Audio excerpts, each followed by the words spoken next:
2 square kilometers. That's all Monaco is. Smaller than New York's Central Park. You could walk from one end to the other in under an hour. And yet, inside those 2 square kilometers, more millionaires live per capita than anywhere else on the planet. Nearly 1 in 3 residents is a millionaire. The average price of an apartment here is over $100,000 per square meter. More expensive than Manhattan, more expensive than Hong Kong, more expensive than anywhere else on Earth. This is not just a country, it's a stage. And on that stage, one group commands more attention, more mystery, and more fascination than any other. The women of Monaco, the heiresses, the socialites, the wives of billionaires, the self-made moguls who built empires from nothing and chose this tiny principality as their throne. Today we go inside their world, the yachts, the jewels, the rules nobody talks about, and the price. Because in Monaco, everything has a price, even a life that looks perfect from the outside. To understand the women of Monaco, you first have to understand Monaco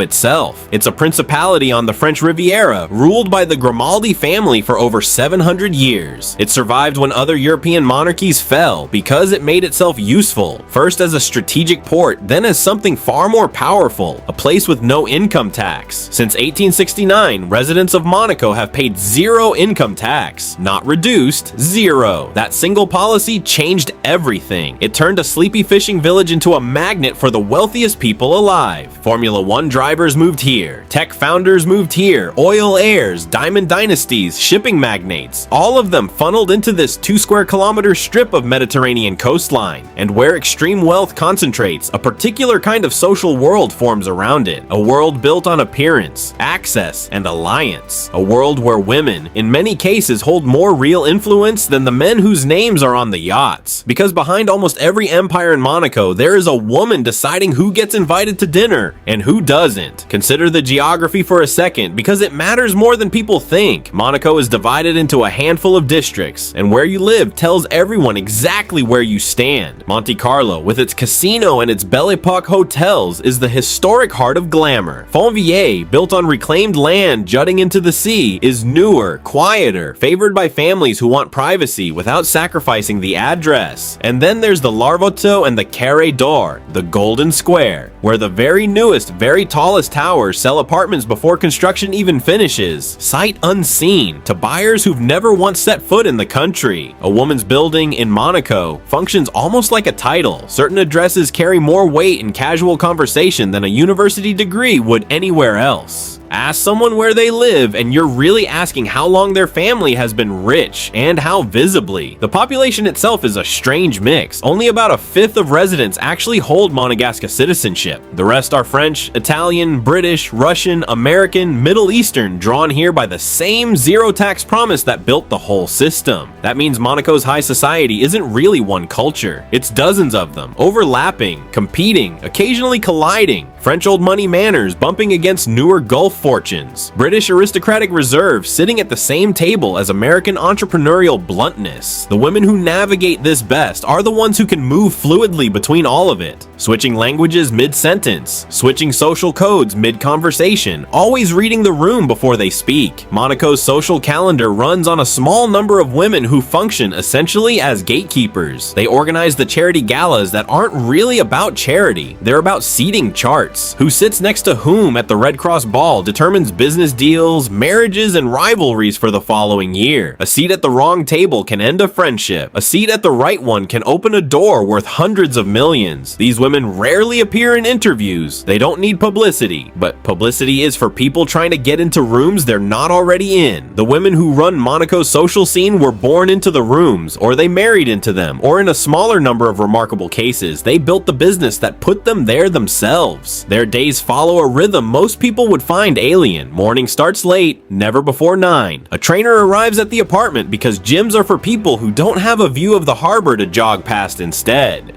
Breakfast is small, black coffee, maybe a single egg, fruit flown in from somewhere it isn't currently in season. Then comes what they call, without irony, the calls. A string of conversations with a stylist in Paris, an art advisor in London, a private banker in Geneva, and a party planner 3 floors down, coordinating logistics for an event 8 months away. By early afternoon, they're at lunch, always somewhere visible. The Blue Bar, the terrace at the Hotel de Paris, not because the food is unmatched anywhere else in the world, but because lunch in Monaco is not really about eating. It's about being seen eating. The galas themselves are staggering operations. The Rose Ball each spring, the Red Cross Ball each summer, an event the Grimaldi family has hosted personally for decades. Tickets aren't really sold in any normal sense. They're allocated quietly through relationships built over years. A single table can represent an entire year's worth of favors called in. The woman organizing one of these events is essentially running a small company for 3 or 4 months straight. She's negotiating with florists who fly in from Amsterdam. She's placating a designer who insists his gown must be the only one of its color in the room, which means calling 4 other guests to politely suggest they wear something else. She's managing a seating chart with the precision of a diplomat drafting a treaty, because putting 2 rival families at the same table, even by accident, can undo a friendship that took a decade to build. And she's doing all of this while making sure nobody outside her closest circle ever sees her sweat. That's the real skill, not the organizing itself. Plenty of people can organize a party. It's making 4 months of 18-hour days look on the night itself like she simply floated into the room in a couture gown and everything arranged itself around her. Evenings run late, dinner rarely starts before 9, and the casino, for those who still visit it, doesn't really come alive until well past midnight. But increasingly, the casino itself is more of a tourist draw than a genuine gathering place for Monaco's actual residents. The real action happens in private homes, on private terraces, behind doors that don't have addresses printed anywhere public. If there's one symbol that defines wealth in Monaco more than any other, it's not the casino, it's not the palace, it's the yacht. Every September, the Monaco Yacht Show turns the harbor into a floating exhibition of the most expensive private vessels on Earth, some running past $400 million,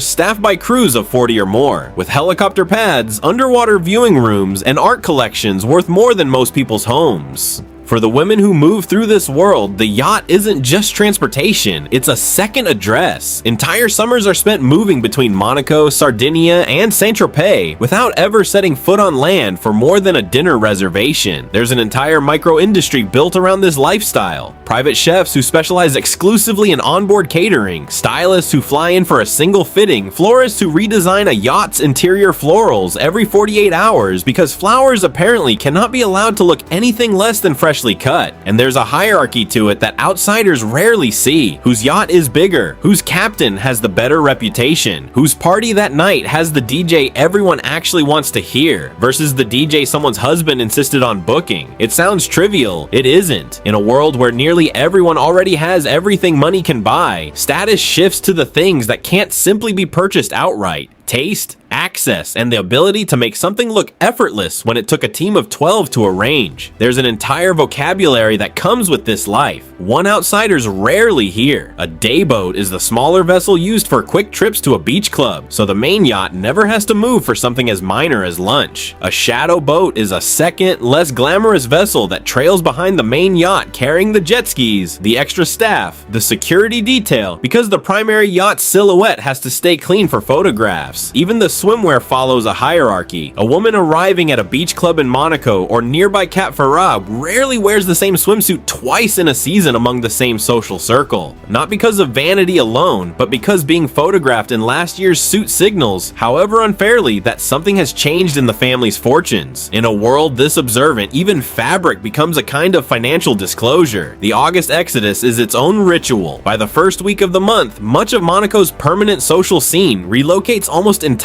onto the water, moving in a loose, informal convoy along the coast. Monaco to Saint-Tropez, Saint-Tropez to Porto Cervo in Sardinia, sometimes further to the Amalfi Coast or the Greek islands. Entire friendships are maintained through this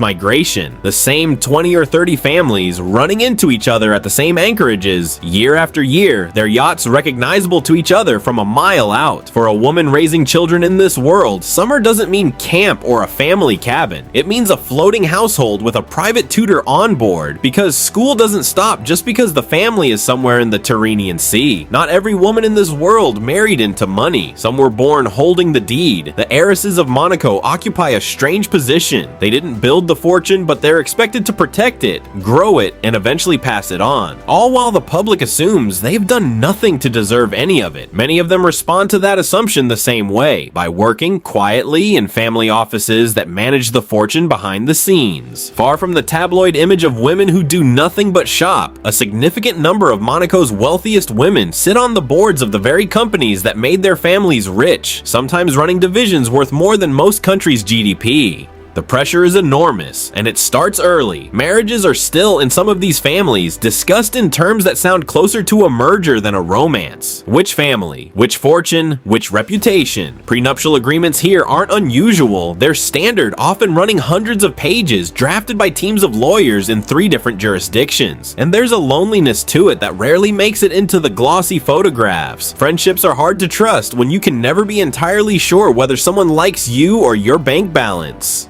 More than one woman in this world has said off the record that the hardest thing about growing up here wasn't the expectations. It was never knowing who actually wanted to be your friend. The education of an heiress in Monaco follows a fairly predictable arc. Early years at one of a small number of elite international schools nearby, where classmates are drawn almost exclusively from the same narrow band of families. Then, typically, university abroad, Switzerland, London, occasionally the United States, chosen less for prestige alone and more for the network it builds, because the friends made at 20 become the business partners, the board members, and sometimes the rivals of 40. After that comes the quiet apprenticeship. Most heiresses don't walk straight into a corner office. They start in a smaller division of the family holding company, or in the family office itself, the private entity that manages a fortune's investments, real estate, philanthropy, and succession planning. It's unglamorous work. Due diligence on a hotel acquisition, reviewing a fund manager's quarterly returns, sitting through hours of legal briefings on trust structures spread across Luxembourg, Liechtenstein, and the Cayman Islands. Succession planning itself can consume years. Family fortunes in this world are rarely handed over in a single moment. They're distributed gradually through trusts, holding companies, and staggered inheritance structures designed as much to prevent disputes between siblings as to minimize tax exposure. A woman in line to inherit a significant fortune may spend a decade in meetings about a transition that technically hasn't happened yet, and the marriages, when they come, are handled with a formality that can look cold from the outside. It's not unusual for a prenuptial agreement in this circle to run past 200 pages, addressing everything from art collections to the custody of a specific dog. Lawyers in 3 jurisdictions might review a single clause for weeks. It's not romantic, but in a family with a fortune spanning generations, the people who built it consider it simple prudence, protecting not just money, but the terms under which the next generation gets to keep any say in how it's used. Then there's a smaller, quieter group, the women who didn't inherit this world. They bought their way into it. These are entrepreneurs, mostly, founders of beauty empires, fashion houses, tech companies, investment funds, who chose Monaco specifically because of its tax structure and its access to European capital. Many of them moved here in their 30s or 40s, after already building something significant elsewhere. They're often the most guarded of all. Old money in Monaco has generations of practice hiding its wealth behind good manners. New money has to learn that skill fast, because the principality has a way of testing outsiders. Subtly, socially, sometimes cruelly. There are stories of self-made women being seated at the wrong tables for years before finally being accepted, not because of anything they did wrong, but simply because they hadn't yet paid what locals call, half-jokingly, the boredom tax. The years of showing up over and over until you're no longer new. Once they're in, though, they tend to hold real power, because unlike the heiresses, nobody handed them anything. They know exactly what their fortune cost them down to the year. Getting residency itself is not automatic just because someone is wealthy. Monaco requires proof of substantial funds, a clean background, and, critically, a place to actually live, which, given the real estate prices, means a serious financial commitment before a single tax benefit has even kicked in. Many self-made women describe the process as its own kind of test. Banks scrutinize emphasizing the source of every euro, a residency interview that feels less like a formality and more like an audition. Once inside, the real work of building a life here often looks less like leisure and more like a second full-time job layered on top of the first. Running a company from Monaco means constant travel. The principality itself has no major airport, so nearly every business trip starts with a helicopter transfer to Nice, then a flight onward. A self-made founder here might spend more hours in transit each month than she spends in the office she technically calls home. There's also a specific quiet skepticism she has to overcome that heiresses rarely face in the same way. Old money circles in Monaco can be polite to a fault while still keeping new money at arm's length for years. Invitations arrive, but to the second tier of events, not the first. Conversations stay warm but never quite personal. It usually takes a specific moment, a shared crisis, a mutual friend's wedding, a business opportunity too good for anyone to ignore, before the wall genuinely comes down. The women who succeed at breaking through tend to share one trait: patience without appearing to need it. Showing frustration at being kept at a distance is, in this world, the fastest way to be kept there permanently. Every closed society has unwritten rules, and Monaco's is no exception.